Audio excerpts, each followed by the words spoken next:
Bismillahirrahmanirrahim. Assalamualaikum warahmatullahi wabarakatuh. Alhamdulillahi rabbil alamin, wa bihi nasta'inu ala umurid dunya waddin, wa ala alihi wa sahbihi ajma'in, amma ba'd. Alhamdulillah, kita dipertemukan kembali dalam kesempatan kali ini untuk membahas hadis-hadis Rasulullah sallallahu alaihi wasallam, yang mana kita telah sampai pada hadis yang ke-15 dari kitab Arba'in Nawawi. Langsung saja kita bacakan hadisnya. An Abi Hurairah radhiyallahu anhu anna Rasulullah sallallahu alaihi wasallam qala man kana yu'minu billahi wal yawmil akhir falyakul khairan aw liyasmut wa man kana yu'minu billahi wal yawmil akhir falyukrim jarah wa man kana yu'minu billahi wal yawmil akhir falyukrim dhaifah. Rawahul Bukhari wal Muslim. Yang artinya, dari Abu Hurairah radhiyallahu anhu, sesungguhnya Rasulullah sallallahu alaihi wasallam bersabda, siapa yang beriman kepada Allah dan hari akhir, hendaklah dia berkata baik atau diam.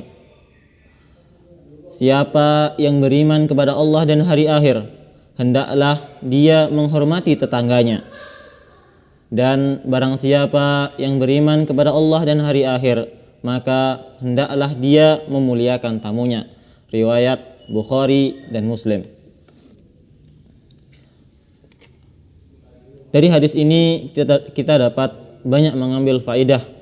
Salah satunya adalah Rasulullah sallallahu alaihi wasallam menggabungkan antara keimanan kepada Allah dan keimanan kepada hari akhir atau hari kiamat. Hal ini memberikan faedah kepada kita, yaitu keimanan kepada Allah yang disebutkan dalam hadis tersebut dapat menjadikan kita lebih semangat lagi dalam beribadah. Karena keimanan kepada Allah menumbuhkan raja, harapan agar semua amal kita dapat berpahala, semua dosa kita dapat diampuni oleh Allah Subhanahu wa taala dan kita diterima di surganya kelak. Lalu keimanan kepada hari akhir menumbuhkan dalam hati kita al-khauf atau rasa takut dan cemas. Takut kepada Allah Subhanahu wa taala, takut pembalasannya di hari akhir nanti. Takut dengan keadilannya kelak, menjadikan kita lebih berhati-hati lagi dalam melakukan segala sesuatu. Ketika kita ingin bermaksiat, maka kita akan lebih berhati-hati lagi.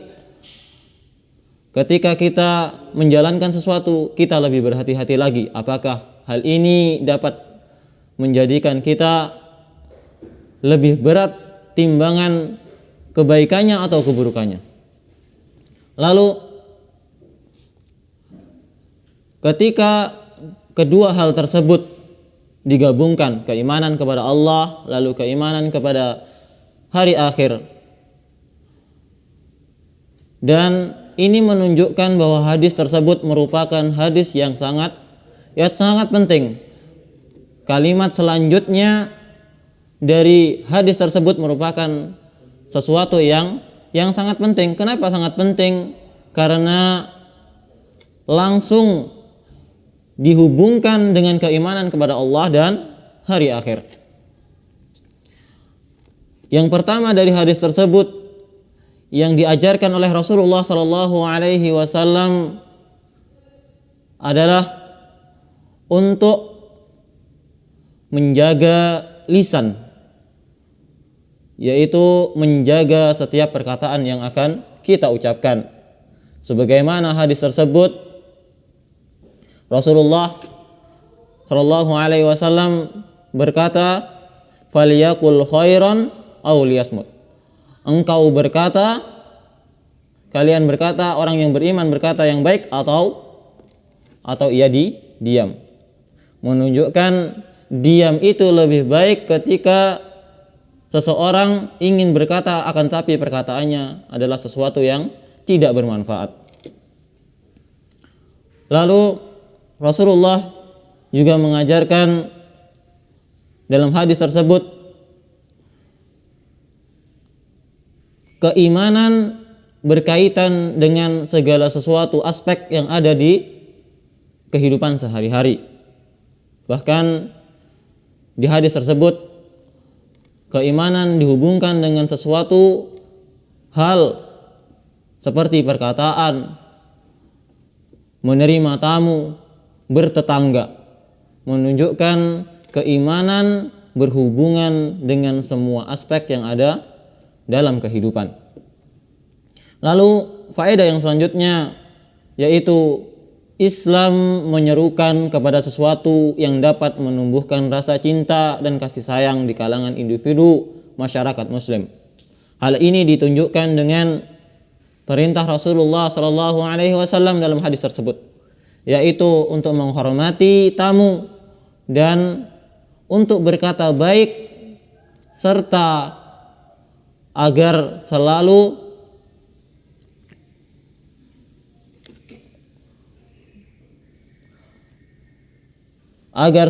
menjaga hubungan baik dengan tetangga. Lalu faedah yang selanjutnya yang juga dapat kita ambil dari hadis tersebut adalah ketika kita mengatakan sesuatu atau berkata sesuatu atau berbicara sesuatu yang kurang baik, maka hal ini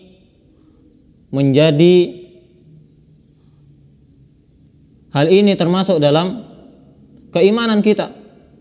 Maka kesempurnaan iman juga tergantung dengan apa yang kita ucapkan atau apa yang kita bicarakan. Sehingga setiap muslim harus berhati-hati dalam berbicara, berucap, dan dalam mengatakan sesuatu. Hal ini juga mengajarkan kepada kita untuk tidak berlebih-lebihan dalam berbicara, dalam ngobrol, dalam segala sesuatu yang berbentuk perkataan. Karena bisa jadi apa yang kita katakan menyakiti orang lain, berbuah ghibah dan lain sebagainya. Sehingga Rasulullah SAW mengatakan dalam hadis tersebut menghubungkan antara keimanan dengan penjagaan perkataan atau lisan. Lalu faedah yang selanjutnya termasuk kesempurnaan iman juga, yaitu menghormati tetangga. Seorang muslim bukanlah orang yang hidup dengan dirinya sendiri, akan tetapi ia bersosialisasi, memiliki tetangga, memiliki teman, memiliki kerabat. Sehingga Islam juga mengatur dalam bertetangga. Hal ini ditunjukkan dalam hadis tersebut, di mana Rasulullah SAW menghubungkan keimanan dengan menghormati tetangga. Ini menunjukkan menghormati tetangga merupakan sesuatu yang penting, yang mana tidak sempurna seorang keimanannya ketika ia tidak menghormati tetangganya. Lalu yang juga termasuk dalam faedah dari hadis itu adalah tidak sempurna pula keimanan seorang muslim ketika ia tidak menghormati tamunya. Ketika ada seorang tamu datang kepadanya, maka ia wajib untuk menghormatinya. Hal ini juga ditunjukkan dalam hadis tersebut. Lalu faedah yang selanjutnya pula yang juga dapat kita ambil dari hadis tersebut adalah mulianya akhlak seorang muslim, yang mana segala aspek dalam kehidupan, segala lini dalam kehidupan telah diatur oleh Allah Subhanahu wa taala dan Rasulnya, yang mana bahkan dalam bertetangga pun dihubungkan dengan keimanan kepada Allah dan hari akhir. Lalu yang terakhir yang dapat kita ambil dari hadis tersebut adalah anjuran untuk selalu berakhlak mulia. Bahkan akhlak mulia wajib dimiliki oleh setiap kaum muslimin. Hadis yang selanjutnya yang akan kita bahas dalam pertemuan kali ini adalah hadis yang ke-16. An Abi Hurairah radhiyallahu anhu anna rajulan qala li Nabi sallallahu alaihi wasallam awsini qala la taqdab faraddada miraran qala la taqdab rawahul Bukhari. Dari Abu Hurairah radhiyallahu anhu, sesungguhnya seseorang bertanya kepada Rasulullah sallallahu alaihi wasallam, "Nasihatilah saya." Beliau bersabda, Rasulullah sallallahu alaihi wasallam bersabda, "Jangan kamu marah." Dia menanyakan hal itu berkali-kali. Ia meminta untuk nasihat lagi. Lalu Rasulullah sallallahu alaihi wasallam berkata, "Jangan kamu marah." Hadis riwayat Imam Al-Bukhari. Hadis ini juga merupakan hadis yang mulia, yang juga mengajarkan kepada kita untuk selalu berakhlak mulia. Kandungan hadis ini salah satunya adalah anjuran bagi setiap muslim untuk memberikan nasihat dan mengenal perbuatan-perbuatan kebajikan untuk menambah wawasan ilmu yang bermanfaat serta memberikan nasihat yang baik. Hal ini ditunjukkan ketika ada seorang sahabat Rasulullah sallallahu alaihi wasallam datang kepada Rasul untuk meminta nasihat, sehingga sahabat tersebut ingin untuk dinasihati langsung oleh Rasulullah sallallahu alaihi wasallam.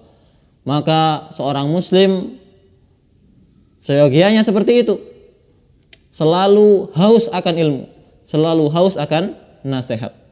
Lalu faedah yang selanjutnya juga yang dapat kita ambil dari hadis tersebut, untuk larangan marah atau selalu menjaga diri untuk tidak marah. Hal ini ditunjukkan dengan sabda Rasulullah atau nasihat Rasulullah kepada sahabat tersebut. Rasulullah mengulang-ulang nasihatnya, yaitu la taqdab, jangan kamu marah. Lalu yang ketiga dari faedah yang dapat kita ambil dari hadis tersebut adalah anjuran untuk mengulang-ulangi perkataan atau mengulang-ulangi pembicaraan sampai seorang yang mendengarkan atau meminta nasihat tersebut memahami apa yang disampaikan. Sebagaimana Rasulullah mengulang-ulangi perkataan la taqdab, ditunjukkan dari ketika Abu Hurairah meriwayatkan hadis tersebut, beliau mengatakan faraddada miraran, yaitu mengulang-ulang perkataan tersebut. Selain itu, sifat marah sebenarnya merupakan sesuatu yang sangat harus kita jauhi, karena kemarahan awalnya hanya menimbulkan kerusakan dan akhirnya hanya menimbulkan penyesalan. Maka seorang muslim harus menjauhi sifat marah, selalu berpikir terlebih dahulu dalam melakukan sesuatu, selalu mendinginkan otaknya dulu, berpikir secara baik, jangan sampai lepas emosi dan marah kepada segala sesuatu. Maka seorang muslim harus berakhlak mulia. Lalu hadis yang selanjutnya, hadis yang ke-17. An Abi Ya'la Shaddad ibn Aus radhiyallahu anhu an Rasulillah sallallahu alaihi wasallam qala, innallaha kataba al-ihsana ala kulli syai', fa idza qataltum fa ahsinu qitlata wa idza dabahtum fa ahsinu dibhata fal yuhidda ahadukum syafratahu wal yurih dabihatahu. Yang artinya dari Abu Ya'la Shaddad bin Aus radhiyallahu anhu, dari Rasulullah sallallahu alaihi wasallam bersabda, sesungguhnya Allah telah menetapkan perbuatan baik atau ihsan atas segala sesuatu. Jika kalian membunuh, maka berlakulah baik dalam hal tersebut. Jika kalian menyembelih, berlakulah baik dalam hal itu. Hendaklah kalian mengasah pisaunya dan menyenangkan hewan sembelihannya. Riwayat Muslim. Kandungan dari hadis ini merupakan kandungan hadis yang tepat pada saat ini, karena kita akan melaksanakan salah satu syariat Allah Subhanahu wa taala, yaitu berkorban pada Idul Adha.